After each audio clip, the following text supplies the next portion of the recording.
Good morning, hi, and welcome to today's session on mental health in the workplace, again with a specific focus on lockdown and working from home. And today what we want to do is build on the session that Claire Wilson and I presented on the 4th of February. And we know that this is a really important issue for our audience because we had great attendance back on the 4th of Feb. And also we've got loads of you joining us today. So welcome and thanks very much for taking time out to join us. Once again, really heartening to see so many employers taking the issue of mental health seriously in respect of genuinely caring for staff as well as in respect of their obligations to their employees.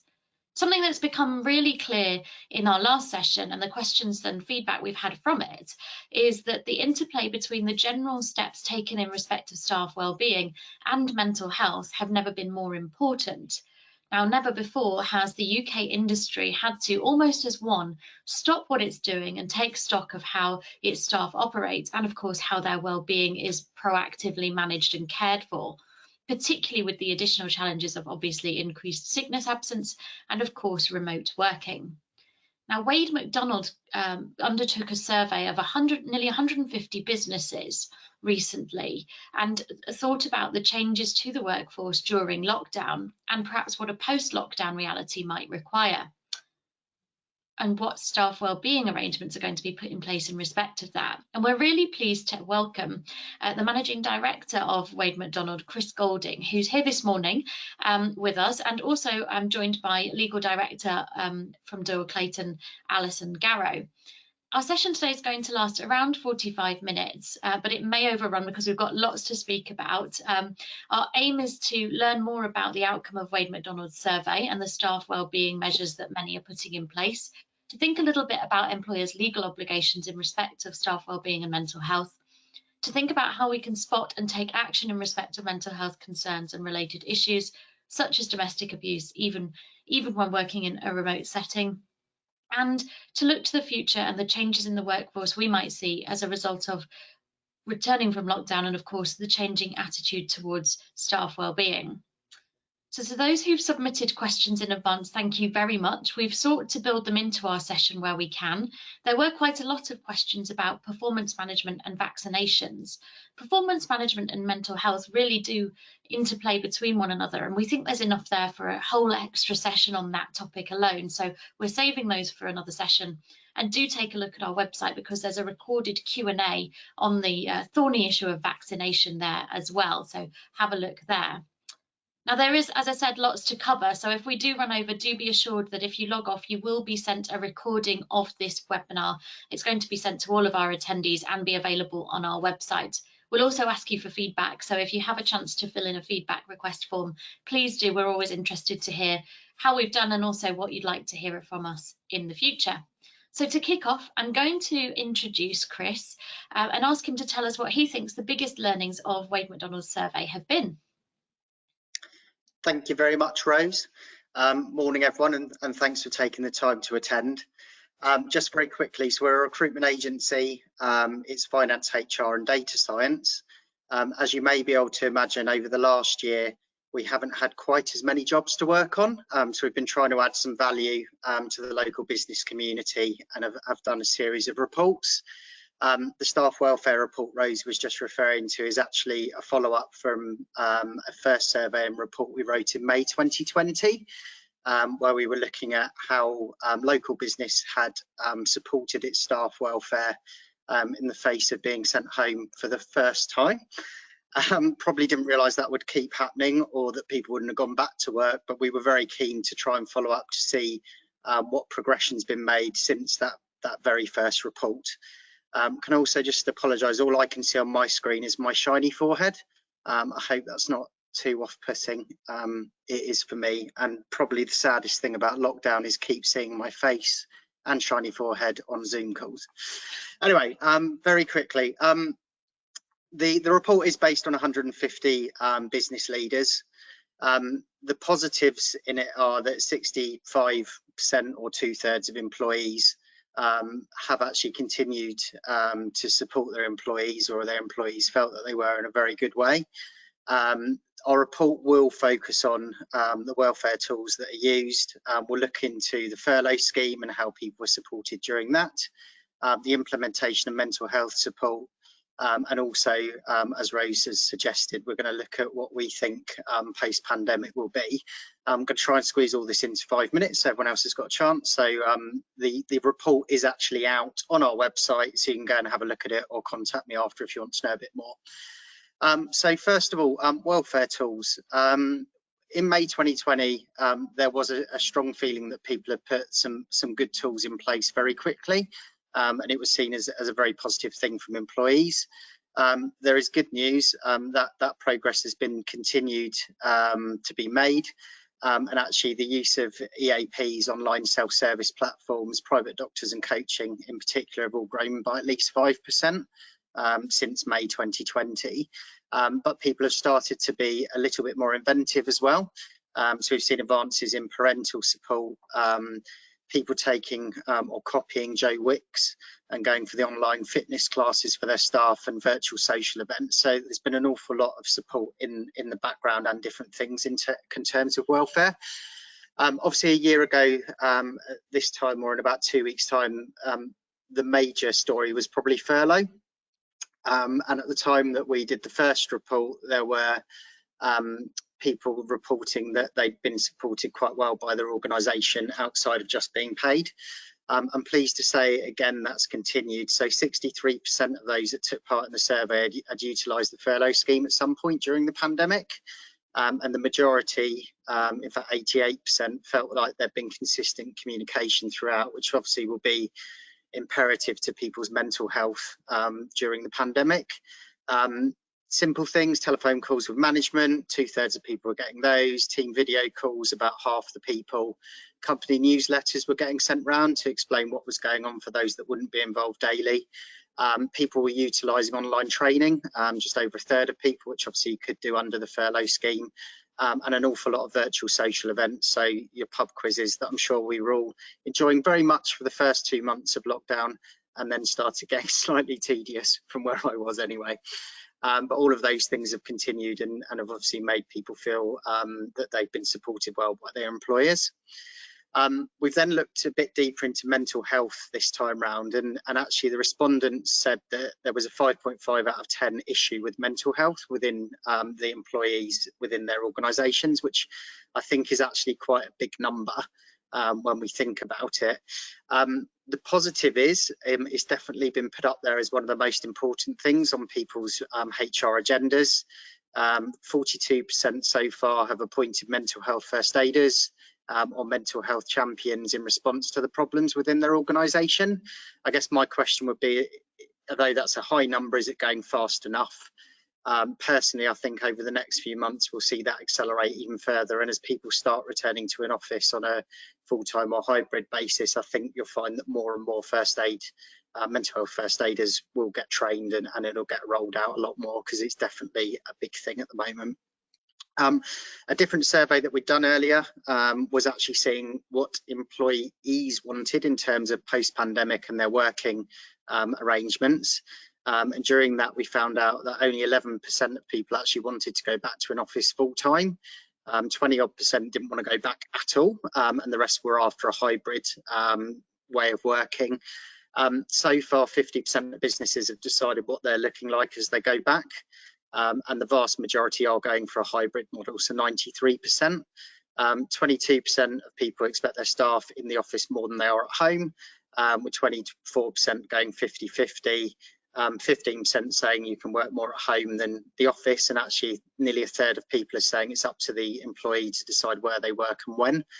So I think that will be a very interesting move, but probably something that people need to work out quicker rather than later for when they're thinking about their own talent acquisition and how they're selling their organisation.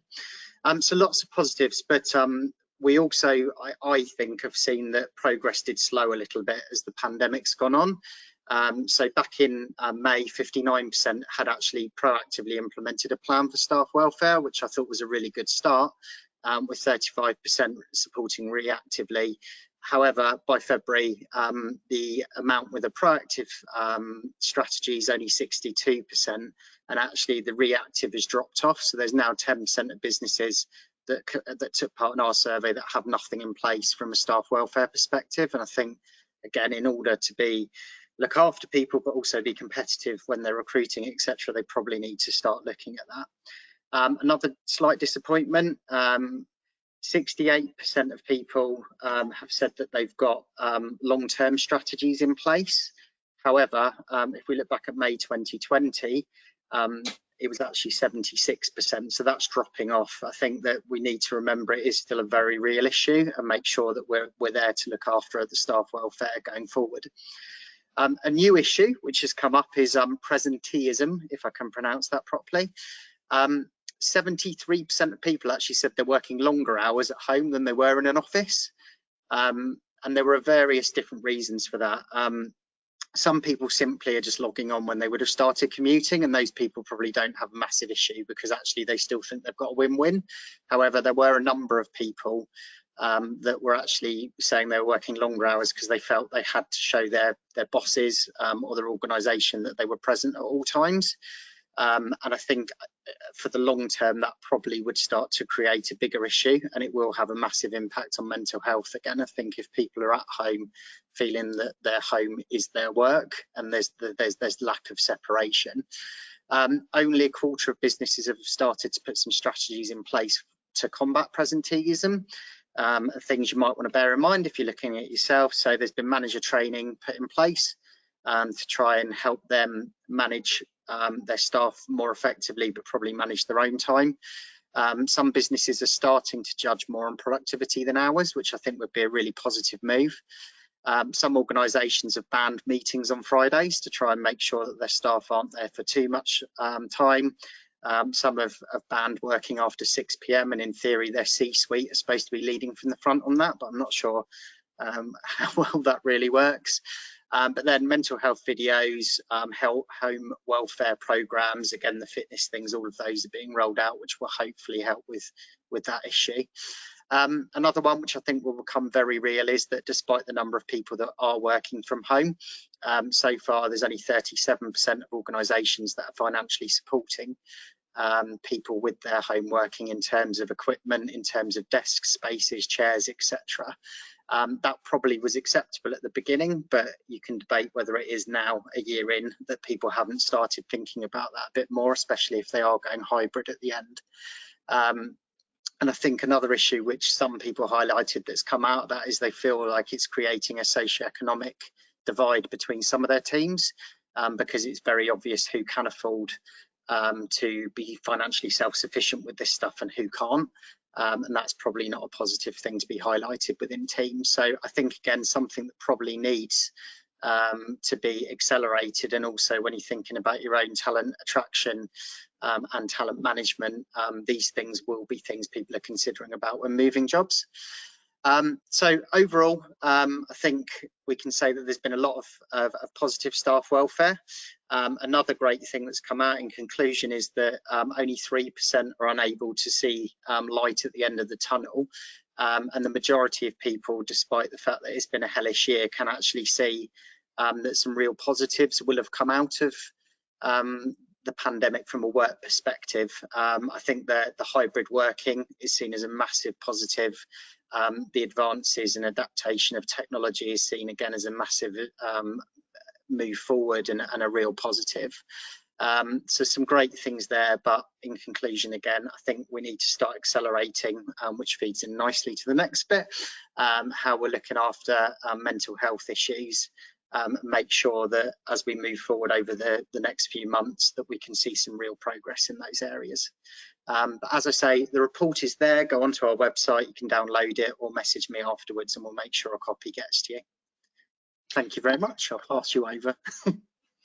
Thanks, Chris. That's really interesting. Thank you for those insights that have come out of the Wade Macdonald survey. That's really interesting, and it's clear that an appreciation needs to be had for being alive to staff wellbeing, and that's going to have a huge impact on workforce considerations and come out of these conversations about how we come out of lockdown, particularly thinking about agile and flexible working.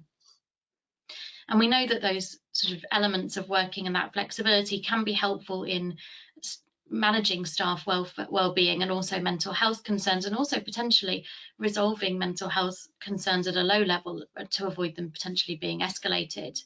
I'm now going to hand over to Alison, who's going to recap on the legal obligations employers need to have when thinking about the mental health concerns of their staff. Thanks, Rose, and thanks to Chris as well. And good morning, everyone, and thank you for coming. Now, I think Rose has kind of, in her introduction, hit the nail on the head in recognising that we want to do a good job of looking after our employees for its own sake. And the stats that Chris has just run us through show us that many of you are aware of this and are thinking about how to do it well. But, you know, if you do find that within your business you're coming up with opposition from people who perhaps are not as convinced, or if you're needing a bit of a boost to your motivation, after all, it's been nearly a year that we've been trying to operate in quite difficult circumstances under the changing regulations with the pandemic, then I think that's the point where it can be quite helpful to understand what the legal framework is, the things that you have to do, and the cost to your business if you don't do them. And somebody asked us exactly about this, you know, what are the long-term and short-term costs to a business or impact on your business if poor mental health becomes a widespread issue? Now, one of the most obvious is absence. The Mental Health Foundation has done some research and discovered that 70 million working days a year are lost to mental health absence at a cost of 2.4 billion to employers. As well as the pure economic cost, we all know that short-term absences can cause quite a lot of uncertainty for employers, and mental health issues can stretch into longer-term absences, which can have quite a detrimental impact on those remaining in the team, trying to cover the workload and plan the workload. If a business isn't taking steps to support mental health and address mental health issues, it can lead to quite a negative culture, and that in turn has an impact on employee productivity. And so there's both good legal and good economic reasons to take steps to tackle this. Now, when it comes to the law, the first pillar of the legal framework, and this might surprise some of you, is actually health and safety. Your employees' mental health is as much part of the picture as their physical health. Now, with the additional pressure that lockdown has put us under, with the worry of this last year, the worry of catching illness, transmitting illness, and worrying about more vulnerable friends and family members, we've seen a sad trend on the impact this has had on people's mental health. You will have seen, or you can look up the Wade Macdonald report and see that Mind reports 60% of adults experiencing a negative impact on their mental health since May 2020, many of whom had not experienced poor mental health in the past. Now, as employers, the Health and Safety at Work Act places an obligation on you to, as far as reasonably practicable, ensure the health, safety and welfare at work of your employees. And this includes the obligation to carry out a suitable and sufficient risk assessment of the impact of different factors on your employees' mental health. The purpose of the risk assessment is to identify the steps you then need to take to address those risks. Now, the duty remains a live duty, and so if there are changes in the circumstances which impact people's mental health, then you might need to update your risk assessment and consider taking some new steps. Given the significant shift that of the way we've all been working during the pandemic, it's really high time for a new risk assessment, and I know a number of you will have been acting on this and planning for this. Now, Elaine asked us if employers can still be responsible for an employee's mental health if they're choosing to work from home, so perhaps looking beyond this immediate phase of the restrictions and thinking about the longer term. And the answer is yes, an employer still can be, and indeed is, responsible for its employees' mental health. So you may wish to factor this into whether you and to what extent you allow employees to work from home if you think it's something that will have a negative impact on their mental health. You've got to assess them in the same way as any other home-based worker. And you'll realise when you come to assess that it's not just a question of asking the same questions as you did before in the office. You're going to need to redesign the template for your risk assessment. Perhaps you're thinking, well, where do we start? Do consider, what help is available to you with this. So there are health and safety experts who will be able to advise, and it's certainly worth taking a look at the Health and Safety Executive website for the resources they put up there. As a starter for 10, we would suggest designing an anonymous survey to ask employees to gather data directly from them about the impact they feel working from home and indeed the last year has had on their mental health. To gather data about the working conditions they have at home. Have they got a quiet space? How good is their equipment? And to the extent that they're willing to tell you, you can ask them about other factors that impact their experience of working from home. For example, do they have childcare obligations? Are they caring for a vulnerable adult in their house? And ask them whether there are steps that you could take as an employer to help them with this. You can at least consider those. It doesn't oblige you to do things, but it maybe points you in the direction of what would be helpful and what wouldn't. Some suggested questions on your questionnaire could be, how would you rate your home working environment? Could it be improved in any way? Do you feel happy and supported when working from home? And it was encouraging to hear from Chris that about 60% of employees have felt supported by their employers while working from home. Do you miss seeing colleagues face to face? Would you like more social contact with colleagues?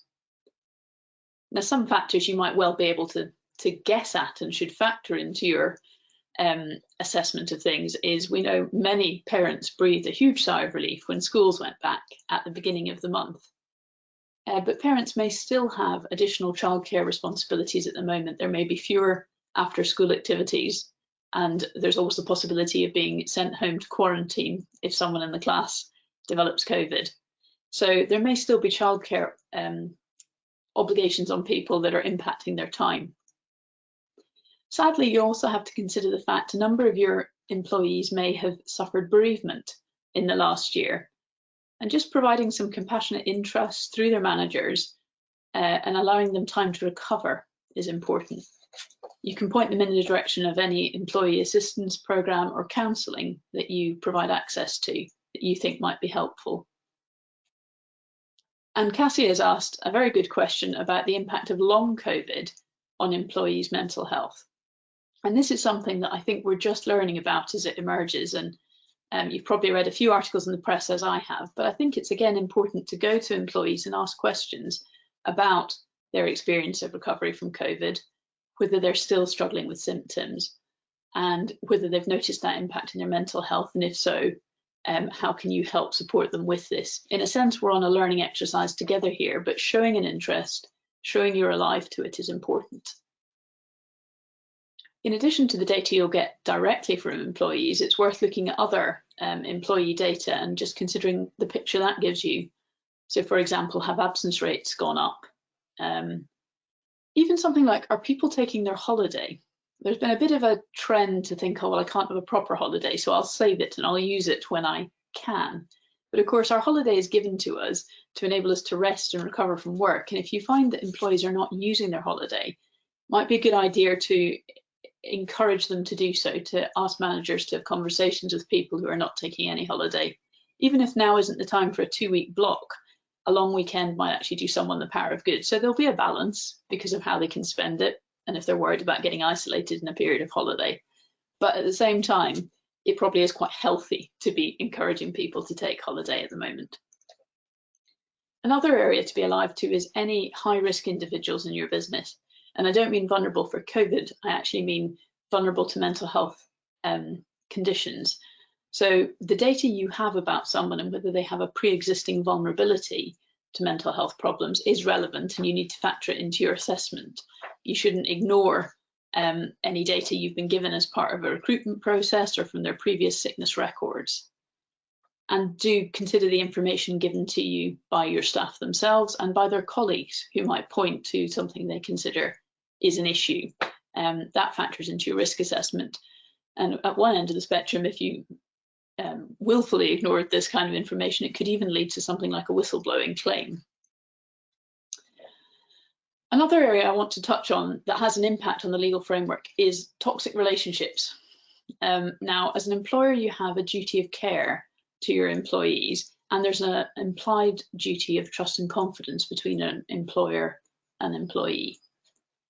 Breaching these duties can lead to claims for things like constructive dismissal, if it gets to the point where an employee feels they're being forced out, personal psychiatric injury, Now that might seem like a bit of a mouthful, but it's essentially saying if a bad relationship situation at work or particular pressure leads to someone developing mental health problems, they can bring a personal injury claim for that in the same way as you could for a physical injury. And there can even be harassment claims related to treatment at work. And by this, I don't actually mean harassment under the Equality Act. That's something Rose will touch on, but just common garden harassment, where two people are relating in such a way that one of them is almost being persecuted. So it's important that you're monitoring employee relationships and you're on the lookout for any bullying, overwork, perhaps particularly if you work at Goldman Sachs, or undermining behaviour. So are your managers well equipped to support employees with the additional challenges of working from home? Or are you aware of any managers that are really unsympathetic to this, perhaps to the point of being problematic? Were there any known problems at the point at which we went into lockdown that you've perhaps lost sight of? You might get some of the information you need to comply with your duty of care through your anonymous survey, but it's worth identifying any other risk areas you should know about, including any maybe overbusy departments or domineering managers. So that's sort of the start of the framework in terms of your health and safety duties and your duty of care. I'm going to hand you back to Rose, who's going to take us through the aspects of mental health that touch on discrimination law. Thanks, Alison. And I think most of our attendees by now know that whenever we're considering the health requirements of our workforce, whether we're thinking about what they might need or when we need to take action when things aren't perhaps going so well, we need to be alive to the risk of disability discrimination and the additional obligations that arise if an employee is considered disabled for the purposes of the Equality Act 2010. So a very quick recap. An individual is disabled for the purposes of that Act if they have a physical or mental impairment which has a material adverse impact on their ability to carry out their day-to-day activities, their normal day-to-day activities. And that has to have a long-term impact. So it needs to last a year or more, or be likely to last a year or more. And of course, disability is a protected characteristic under the Equality Act, meaning that direct discrimination, indirect discrimination which cannot be objectively justified, harassment and victimisation on the basis of disability will be unlawful. But in addition, there are also further protections in respect of disability. There's a duty on an employer to make reasonable adjustments to an employee's workplace if their employee is disabled. And there's also protection from discrimination arising out of a disability. And we need to keep these additional protections and obligations in mind when considering what action to take in respect of health concerns of employees. So how does this all apply to mental health considerations? Well, I think we all know by now that mental health, just like physical health, is something that is protected and is something all of us have and need to be taken care of. And whilst a mental health concern might not be as immediately obvious as a physical impairment, if we think back to that definition of disability, it's clear. Mental health concerns can, of course, amount to disabilities under the Act. And it's really quite a pressing topic right now because it's been over a year since we've been subjected to pretty serious measures in response to the COVID-19 pandemic. And lots of those measures have included a specific instruction from the UK government that we've got to stay at home, that many of us have to avoid going to work, and of course that we're minimising any kind of socialising. And we're currently in the third national full lockdown, and perhaps because most of it has happened in a dark and dreary time of year, although the lovely sunshine in southeast London today is a very welcome change to that, or perhaps because we're all simply absolutely exhausted of still being confined by these measures. But researchers are actually finding that the general ill feeling during this lockdown is actually worse than others.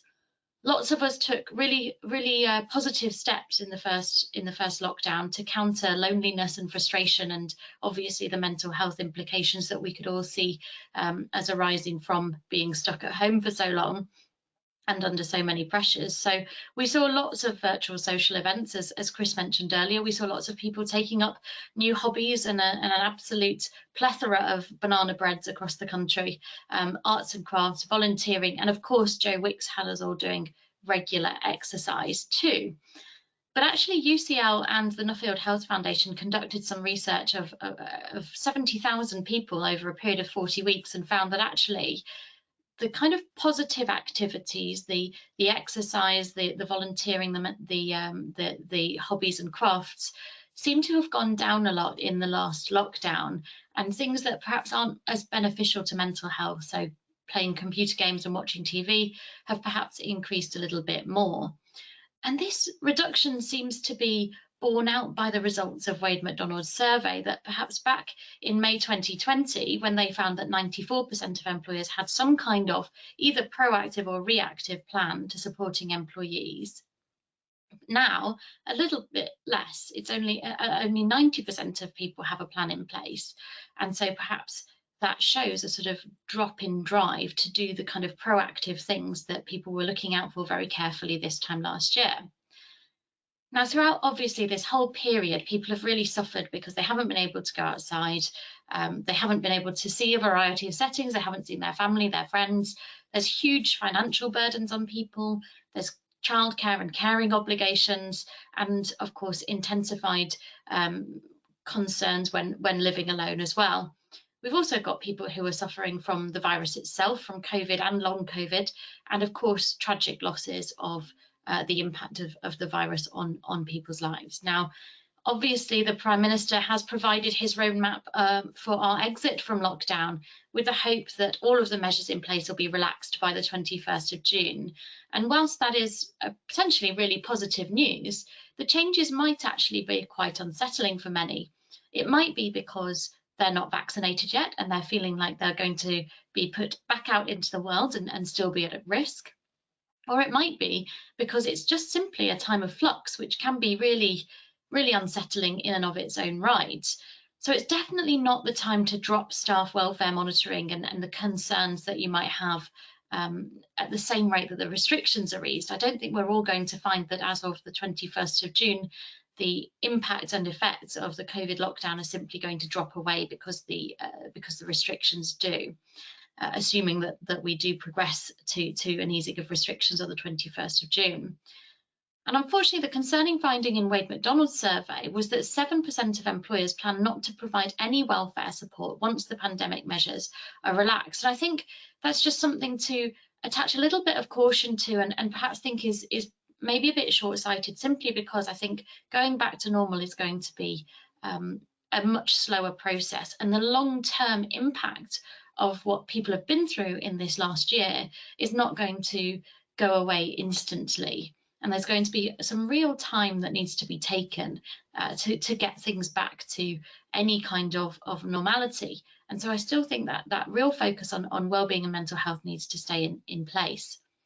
So Alison, if I can ask you, what proactive steps can employers be taking to support and protect the mental health of their workforce?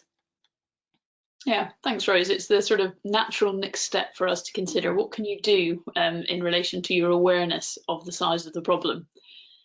And quite often, employers offer benefits that are designed to help employees protect and look after their mental health. And these were in place before we went into lockdown.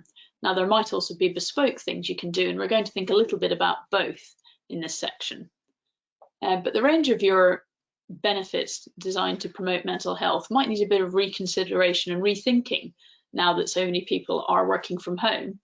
And Molly's asked about how we adapt those benefits for working from home.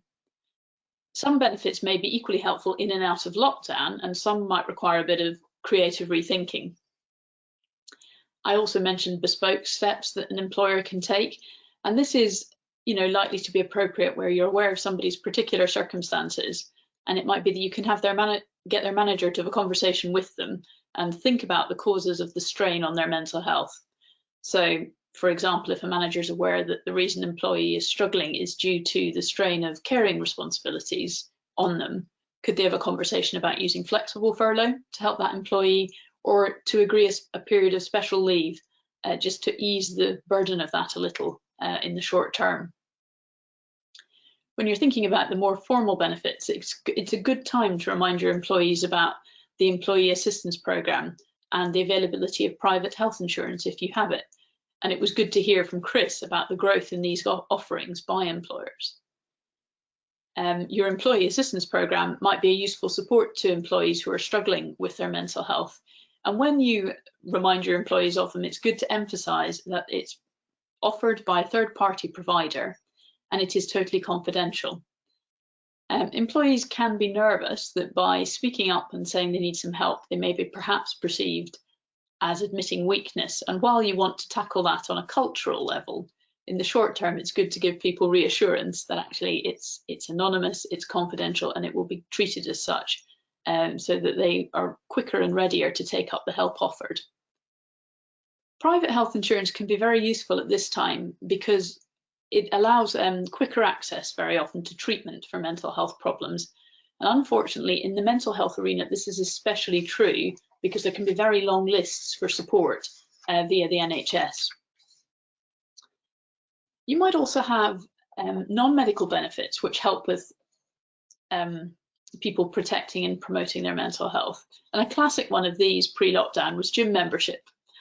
Now, gyms are due to reopen on the 12th of April, but they may not be quite as accessible to people as they were before, either because you subsidise membership at a gym close to the office, or perhaps your employee lives quite a long way from a gym, regardless of whether you support a network of gyms or just one. The other thing is that people's confidence may not be back to 100% on the 13th of April, and so it might be some months before people feel comfortable going back to the gym. So how can you encourage your employees to take exercise if they're working from home and as we continue through lockdown?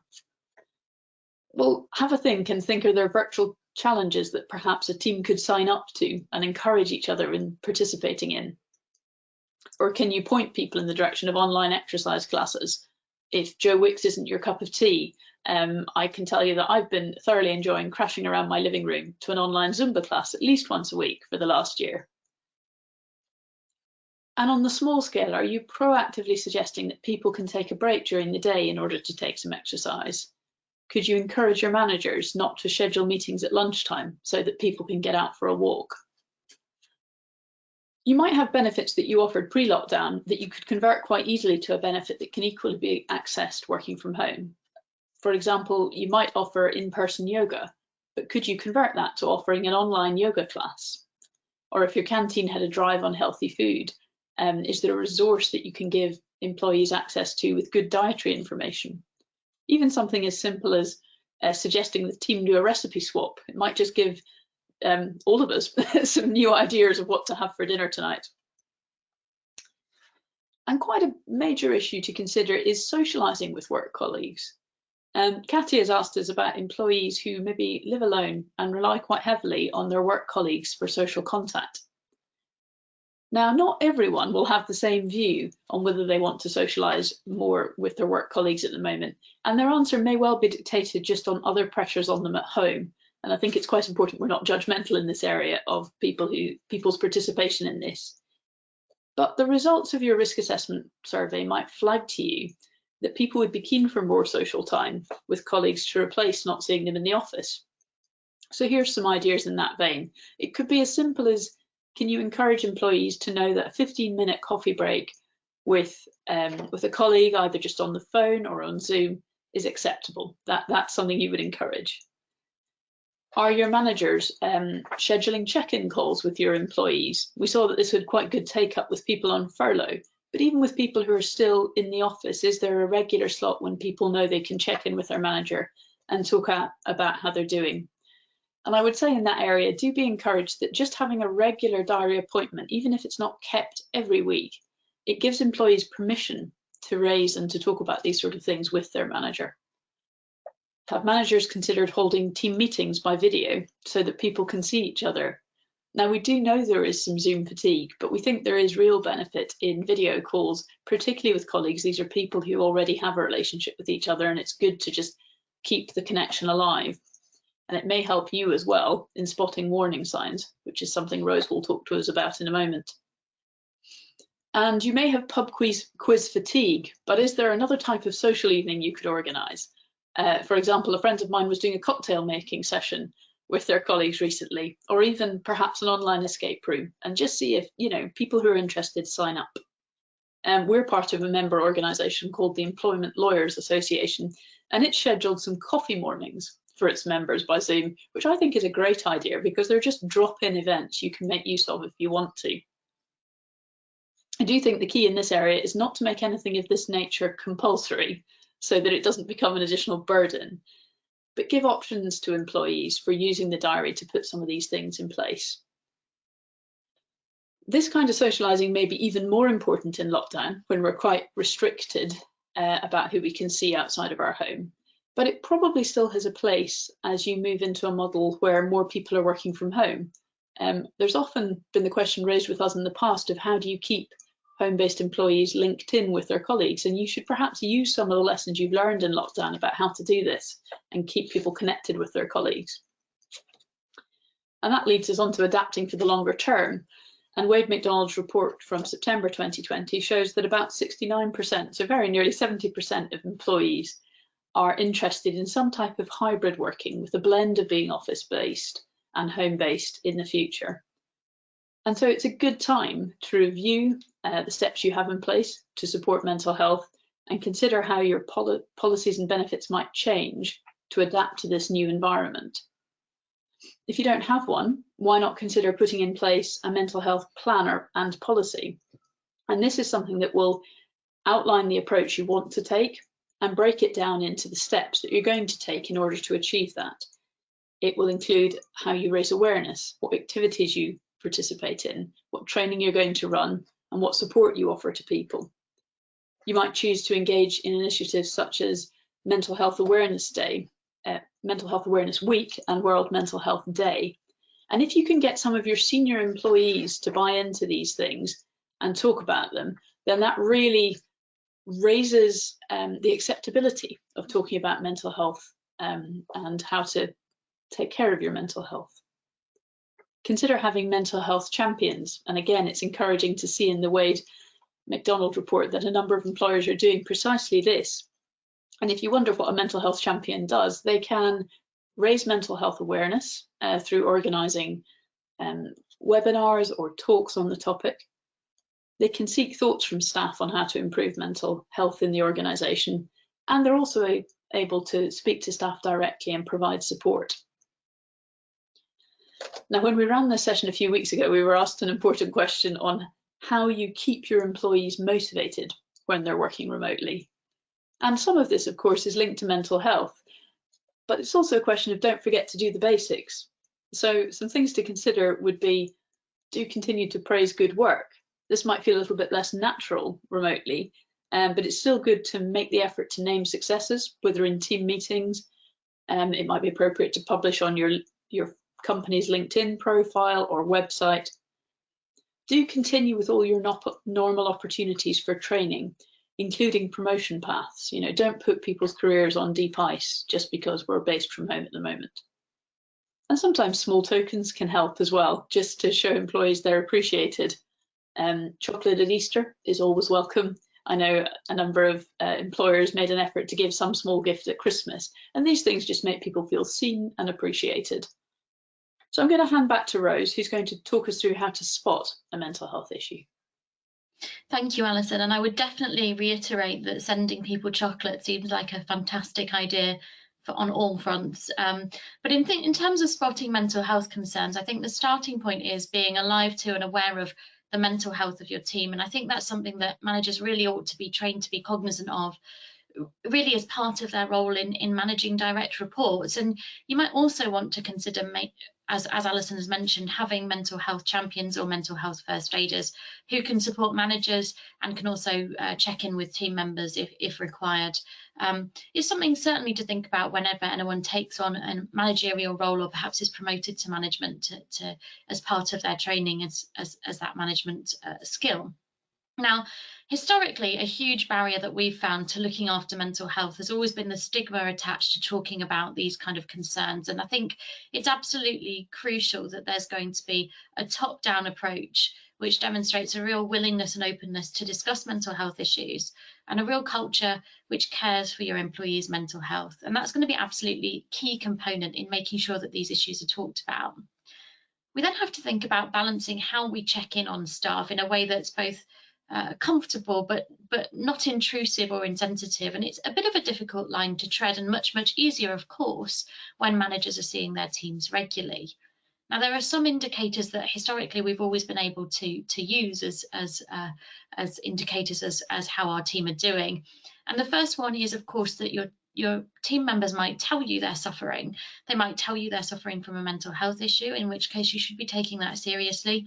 Or they might tell you that they're suffering from certain issues, stress, anxiety, but also things like trouble sleeping, which could easily be linked to a mental health issue. Now, we all know there's plenty of people who consistently say, I'm fine, when the opposite might be true. It's okay to attach some skepticism to those statements and think about what other clues there might be as to that person's well-being. And that could be things like changes in their behaviour. Are they normally very outgoing, and perhaps if they've become quite withdrawn and quiet? Perhaps there's unexplained weight fluctuations, or they seem very low or tearful. Or there might be changes to how they present themselves. Now, I'd add a caveat here in that there are significant changes to how all of us present ourselves, given that most of us are working remotely. And I certainly have created a very strong dependency on athleisure and lycra, which is going to have to change once we go back to the office, I'm sure. But there's still standards to which, you know, if you're seeing people on a regular basis, you can see if they're turned out to their usual standard, or perhaps have let something slip a little bit, or don't seem to be as well looked after as they normally do. They might also seem agitated. They might speak very quickly or not make sense, or they might attend work intoxicated or hungover, or keep different hours to the ones they normally do, so very long hours, or perhaps not taking their holiday. They might be very suspicious or lack concentration, or perhaps see more intensified personal characteristics such as fastidiousness. So these are all things that you can look out for. They don't necessarily mean there's going to be an issue with an employee's mental health, but they could be indicators. And of course, the problem with indicators when we're all working remotely is that they're just not as easy to spot. And I think this is something that we're going to continue having an issue with. And as Chris mentioned when talking about the Wade Macdonald survey from September, we're expecting there to be quite a lot of take-up of at least a hybrid where some time continues to be worked remotely, and only 11% of people thought we should be returning to work full-time. So I think that's clearly anticipated. We'd already seen significant moves towards hot desking as a method for saving expensive property costs for employers even before COVID-19. So I think we can expect that to really continue and perhaps increase as well. So in that remote setting, it's just a lot more difficult and less organic to spot the signs of perhaps a mental health struggle arising. And Ross asked specifically how we do that remotely. And I think I would reiterate what Alison said when thinking about sort of health and safety, is that a really good thing to do is have a regular meeting on video call, because that additional cues that you're getting from simply having seen someone are absolutely vital. And I caveat that with, yes, we're all a bit sick of Zoom, but it's still going to give you some absolute crucial indicators that you just wouldn't get otherwise. So I would definitely be recommending that. It might also, once the restrictions are starting to be eased, be worth having in-person check-ins once some of us are returning to the office, perhaps ensuring that the days that people are back in the office, there is a meeting scheduled to just check in with them, rather than everyone getting on with their own thing once they're back at work in their workplace. We also need to think about the fact that the indicators I mentioned are probably going to be amended, not least because of people like me being addicted to lycra, but also because some people are having to work erratic hours and think about sort of caring obligations, etc. And there's that sort of additional access to work when your workplace is but one room away from where you're sleeping or eating your dinner. But I think it's still going to be wise to keep an eye on those things, because I think working timings can be a real indicator of potential issues. And I think that, you know, finding that 73% of employees working longer hours, as Wade Macdonald did in their recent survey, is a real indicator that people are perhaps not setting the boundaries they had done previously. So even if there are reasons for sort of longer working times, it's well worth having a conversation with staff to see if there's anything they need in terms of supporting that or working around it. And as Alison mentioned, there's lots of external resources available, so it's well worth thinking about if your managers need any training or guidance as to how they might deal with mental health situations arising in their team. And one simple idea is to train managers to ask twice. So we often use "how are you" as a greeting, expecting everyone to say fine, and it being very difficult to say anything other than "oh, fine, I'm fine," or, you know, a bit bored but fine. And it doesn't really give you any kind of meaningful or insightful response to how someone's doing. So perhaps letting the conversation continue and then asking again, "how are you doing? How are you getting on?" is a really good way of opening up that employee to see if there's something that they do want to bring up. It's also worth thinking about narrowing the question. It seems like "how are you" is a very wide question, which can be difficult to answer with anything other than "oh, I'm fine." Whereas "how are you getting on today?" or something a little bit more targeted can be an easier thing for someone to answer because it's a bit more limited and focused. Now, I want to turn to an issue, spotting other issues in the remote setting which could be linked to mental health concerns and would be even more difficult to spot remotely, because I think it's very linked to the things that we have to do to spot mental health concerns. I think it's important that managers are clear on and alive as to how they might spot a domestic abuse situation, and obviously that's particularly pertinent in this lockdown situation. And just as we've seen with mental health, the first step is to really have a top-down approach to this, to make clear that your employees have a safe and private space available to them to discuss domestic abuse concerns.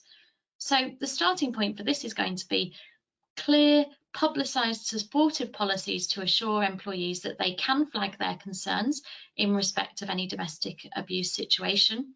You could also think about putting in place a zero tolerance policy in respect of anyone who commits domestic abuse and reflect this in your disciplinary policy. This could even be relevant if you're FCA regulated to a person's fitness or propriety. So you may need to consider reporting domestic abuse to the FCA or any other regulator. Now, obviously, when thinking about whether actual steps are taken against alleged perpetrators, they do have to be balanced out against that employee's right to a private life, and a lot's going to depend on the specific circumstances in each case. But a policy that says we have zero tolerance of this is a bit of a show of solidarity in respect of victims and might help encourage them to come forward. And it gives you some options if you do need to take a stand in respect of an employee who is found or alleged to be guilty of this kind of abuse. The kind of monitoring and checking in with people that we've suggested in respect of mental health concerns will hopefully be a particularly important tool in these circumstances. But it's also important for managers to be aware of the possibility of non-physical abuse, so coercive control or economic abuse. If someone's finding that their access to funds, to Oyster cards, to their car, or even food is being limited, then that can be an abusive situation. And this can have escalated during lockdown. So the reintroduction into the normal workplace could be a real trigger point where we start to see that things escalate or perhaps even become dangerous. So if you think you need to check in with someone in person, one good tip would be to perhaps orchestrate that employees need to provide their right to work in the UK documents to the office, and so require people to attend the office with their right to work documents in person, and use that opportunity to check in with them. Obviously, once the restrictions have been lifted a little, that's going to be much easier. And managers should also keep in mind that the sabotage of work, for example, access to work clothing or transport or even devices, is a feature in domestic abuse situations. And so there may be knock-on effects on that individual's performance, and that should be thought about carefully if thinking about taking action in respect of performance. It's always going to be something that can have a lot of impact on many different levels. So there's no one-size-fits-all approach to domestic abuse situations. And you need to think carefully about whether you need professional help and what your plan is going to be to put in place if you're concerned about a domestic abuse situation. And just as a final point on this, there are a number of resources online. Have a look at the Employers Initiative on domestic abuse, for example, and just as Alison mentioned that businesses lose productivity and days of work through mental health concerns, it's also true that there's been an estimate by Women's Aid that £316 million per annum is lost due to absence due to domestic abuse. So if you're meeting any resistance with your employer in respect of taking steps in relation to domestic abuse, then that's an interesting fact to help encourage employers to take this situation very seriously, as they should be doing from a moral perspective as well. And now I'm going to hand back to Alison to have to take us through some further questions on what action can be taken if a mental health issue is spotted. Thanks, Rose. Yeah, just in the last few minutes, I'm going to give you some sort of pointers before Rose just takes us through how we might think about the return to the office. So once you've got the conversation going about mental health and you've maybe identified someone is struggling, they have flagged it to you, how might you follow that up? How might you comply with your duty of care?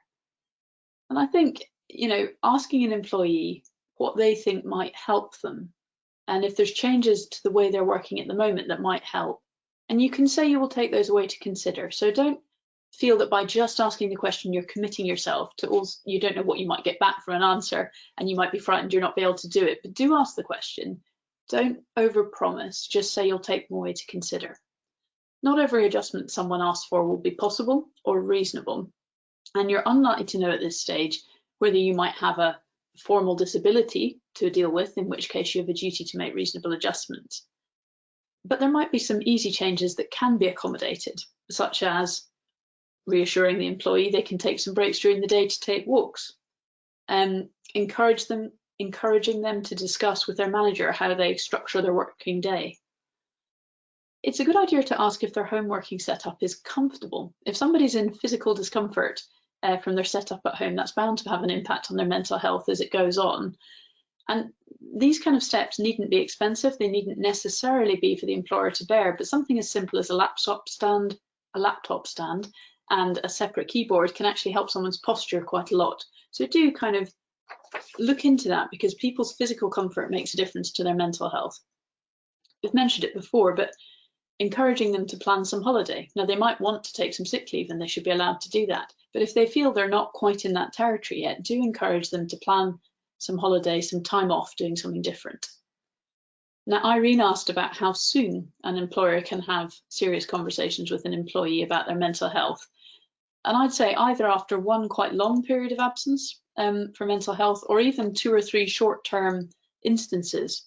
So I think you mentioned somebody with 4 periods of absence since September, and I would say that's absolutely in territory where you can sit down and have this conversation about what adjustments they think might help them. Actually, with that level of absence, you might want to think about seeking a medical opinion. And in addition to GP notes, which are often very brief, you might want to refer someone to occupational health. Now, I'm sure you've all experienced that the quality of occupational health reports can vary, and so it's worth picking your provider carefully and considering what information you can give the provider that will help them to answer the questions you have. A medical professional may also be able to give you insight into how the employee's struggles affect them, which will help you assess whether you might have Equality Act duties to make reasonable adjustments.